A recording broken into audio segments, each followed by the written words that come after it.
ডিভোর্সের পর পারমিতা ও অহনা মিলে পল্টুকে উচিত শিক্ষা দিল। হ্যাঁ বন্ধুরা, ঠিক এমনটাই দেখতে চলেছি। এপিসোডের শুরুতেই দেখা যাবে যে পল্টুর সামনে দাঁড়িয়ে পারমিতা বলে যে আমি এই সম্পর্ক আর রাখতে চাই না। এই সম্পর্ক দিন দিন আমার কাছে বোঝা হয়ে দাঁড়াচ্ছে, তাই আমি এই সম্পর্ক ছেড়ে বেরিয়ে আসতে চাই। আর আজকের দিনটা হলো আমার আজাদির দিন। আমি আজকের দিনের পর থেকে আমার জীবনের আর কখনো দুঃখ কষ্ট থাকবে না। এতদিন অনেক কষ্ট অপমান সহ্য করেছি, আজকের পর থেকে আমি আর কারোর কষ্ট সইব না। আর ঠিক তখনই দেখা যায় সেখানে মিতা চলে আসে। আর মিতা এসে বলতে থাকে যে আমি তো ভেবেছিলাম যে আমার জন্য হয়তো তোমাদের লেট হয়ে যাচ্ছে। তখন মিতাকে দেখে দুর্গাদেবী বলতে থাকে যে মিতা, তুইও যাবি? তখনই মিতা বলতে থাকে যে আজকে মেজদির খুশির দিন। এতদিন তো মেজদির জীবনে দুঃখ কষ্ট ছিল, আর আজকে তো খুশির দিন। আজকে কি মেজদির পাশে থাকবো না? এটা কখনো হয় নাকি? তখন এই কথা শুনে পিসিমণি মিতাকে বলে যে এত খুশির কি আছে, আজকে তো পারমিতার ডিভোর্স হচ্ছে, তাই না? তখন মিতা বলতে থাকে হ্যাঁ, তোমার হীরের টুকরো ছেলের হাত থেকে তো মেজদি বেঁচে যাচ্ছে, তাই তো আজকে খুশির দিন। এতদিন তো অনেক অপমান সহ্য করতে হয়েছে, এখন তো আর সেটা করতে হবে না। মিতার এই কথা শুনে অহনা বলতে থাকে হ্যাঁ, ঠিক কথাই তো বলেছে। এরপর দেখা যায় যে অহনা পারমিতার কাছে এগিয়ে আসে এবং এগিয়ে এসে পারমিতাকে বলে যে মেজদি, জানো তুমি তুমি এই মূর্তি বিক্রি করে যে টাকায় ইনকাম করছো, সেই টাকা পল্টু দাদা মাস শেষেও ইনকাম করতে পারে না। আর এইদিকে তখন এই কথা শুনে তো পিসিমণি রেগে যায়। পিসিমণি তখন বলে আসলে পল্টু কি জানিস তো, এরা চাইছে যে তুই এই কথা শুনে রেগে যাস আর রেগে গিয়ে যেন তালাক না দিস। এরপর দেখা যায় যে সকলে মিলে কোর্টে চলে এসেছে। এরপর কোর্টে জজ সাহেবের সামনে বসে পারমিতা আর পল্টু বসে আছে। তখন জজ সাহেব তাদেরকে জিজ্ঞাসা করছে যে তাদের কী জন্য ডিভোর্স দেওয়া হচ্ছে। তখন এই কথা শুনে তো পারমিতা জজ সাহেবের দিকে চুপচাপ তাকিয়ে থাকে, সে কিছুই বলে না। আর এদিকে পল্টু তখন জজ সাহেবকে মিথ্যা কথা বলতে থাকে, পারমিতার নামে বদনাম করতে থাকে। তখন এই কথা শুনে পারমিতা তখন বলতে থাকে যে আসলে কি জানেন তো স্যার, এখানে ইনি খুব মিথ্যা কথাই বলছেন। আর আমাদের যে ডিভোর্সটা এখন মিউচুয়ালভাবে হচ্ছে, উনি যদি এভাবে মিথ্যা কথা বলতে থাকে তাহলে কিন্তু এই ডিভোর্সটা আর তখন মিউচুয়াল থাকবে না। তাই এখন ভালোই ভালোই যদি উনি সত্যি কথাগুলো বলে ফেলেন তাহলে এই ডিভোর্সটা ফাইনাল করা হয়ে যাবে। আর এখন যদি এইভাবে উনি মিথ্যে কথা বলতে থাকে তাহলে কিন্তু আমি এইভাবে ডিভোর্স মিউচুয়াল করতে পারবো না। তখন এই কথা শুনে তো পল্টু অবাক হয়ে যায়। পল্টুর কাছে তখন কোনো অপশানই থাকে না। তখন আবার দেখা যায় যে জজ সাহেব পল্টুকে জিজ্ঞাসা করে যে পল্টু, আপনি কি চাইছেন আর আপনি কী বা করছেন, মিথ্যা কথা কেন বলছেন? এখানে তো মিথ্যা কথা বলে কোনো দরকারই নেই। মিথ্যা কথা বলে কেনই কোর্টের সময় নষ্ট করছেন, আমি তো এটাই বুঝতে পারছি না। এখন তো আপনাদের মধ্যে ডিভোর্স হয়ে যাচ্ছে, তাহলে এখানে মিথ্যে বলে কী লাভ হচ্ছে, আমি তো সেটাই বুঝতে পারছি না। আর আপনার স্ত্রী যেটা বলেছে সেই কথাগুলো কি ঠিক? আপনি কি এখানে মিথ্যা কথা বলছেন? তখন কিছুক্ষণ পল্টু চুপচাপ থাকে। তারপর দেখা যায় যে পল্টু নিজের মুখেই সমস্ত সত্যি কথা বলতে থাকে। তখন পারমিতা বলতে থাকে যে স্যার, উনি আমার সাথে যেসব আচরণ ব্যবহার করেছেন তার কিন্তু প্রত্যেকের প্রমাণ আছে এবং সাক্ষী দিতেও রাজি আছে। যদি কোনোভাবে সেসব দরকার হয় আমি কিন্তু সকলের সামনে এনে প্রমাণ করে দিতে পারি যে উনি আমার সাথে কিভাবে খারাপ ব্যবহার করেছে।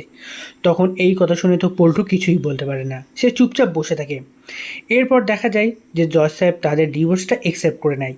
আর অন্যদিকে তখন দেখা যায় যে বাইরে সকলে অপেক্ষা করছে যে এই কোর্টের মধ্যে কি হচ্ছে, বাইরে সেই নিয়ে খুব চিন্তা করছে।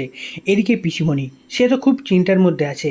সে মনে মনে একটা কথাই ভাবছে যে ভালোই ভালোই যেন মিউচুয়াল ডিভোর্সটা ফাইনাল হয়ে যায়।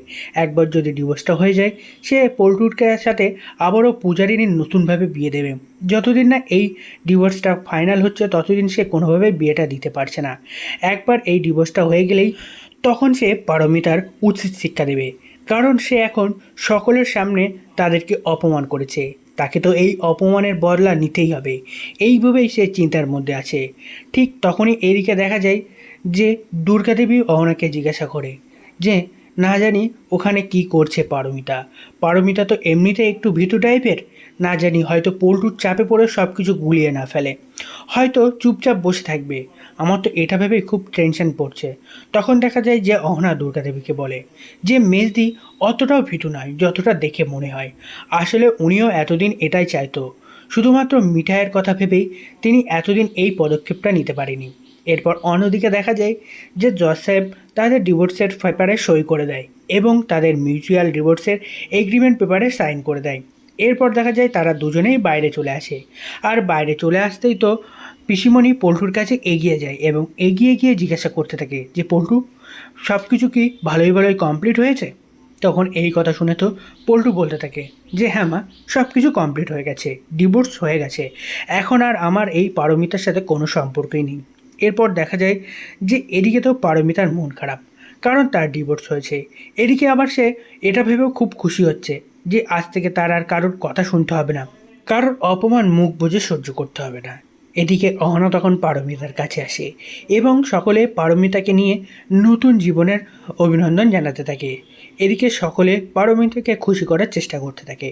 এরপর দেখা যায় যে সকলে বাড়িতে চলে আসে, আর বাড়িতে আসতেই বাড়িতে তো সকল বউ মিলে আবারও যেন অনুষ্ঠানের মতো নাচ গান শুরু করে দেয়। আর এদিকে এটা দেখে তো পিসমণি পল্টু দুজনেই খুব রেগে যাচ্ছে। তারা মনে মনে একটা কথাই ভাবছে যে এখানে পারমিতার ডিভোর্স হয়ে গেল আর তারা এখানে এসে আনন্দ করছে, এটা তারা কোনোভাবেই মেনে নিতে পারছে না। তখন পল্টু মনে মনে ভাবে যে এখন পারমিতা তার থেকে বেশি ইনকাম করছে, তো হয়তো তার জন্য এখন এত বড় বড় কথা বলছে। আমিও দেখব যে এই মূর্তি ও কতদিন বানাতে পারে আর কতদিনই বা ওই বাজারে বিক্রি করতে পারে। একদিন না একদিন তো ওর মূর্তি বানানো শেষ হবে, তখন বুঝবে, তখন তখন কি হয় সেটা আমি দেখব। আর আমি এই মূর্তি বানানোর আটকাবই, যে করে হয়ে আটকাবো, আর তাদেরকে ব্যবসা করতে আমি দেবো না। এই বলে সে প্রতিজ্ঞা করতে থাকে। এদিকে পিসিমণি সে তো দাঁড়িয়ে দাঁড়িয়ে দেখছে। ঠিক তখনই দেখা যায় যে মিতা পিসিমণির কাছে এগিয়ে আসে এবং পিসিমণির হাতে একটা গ্লাস শরবত তুলে দেয়। আর এটা দেখে তো পিসিমণি রেগে যায়। ঠিক তখনই দেখা যায় যে সেখানে কাকিমণি বলতে থাকে যে কি হচ্ছে মিতা, তুমি পিসিমণির হাতে এভাবে গ্লাসটা কেন দিচ্ছ? তুমি জানো না যে উনি এইভাবে আনন্দ করতে চায় না, আর তোমরা যেটা করছো সেটা অন্যায়, তুমি এভাবে আনন্দ করছো।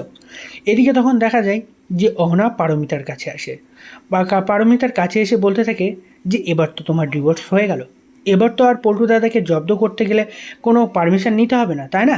তাহলে চলো এবার আমরা দুজনে মিলে এমন এক প্ল্যান বানিয়ে ওই পল্টু দাদাকে উচিত শিক্ষা দিই। এতদিন তো আমরা কোনো কিছুই করতে পারিনি, শুধু তোমার খেতে ভেবেই আমরা চুপ ছিলাম।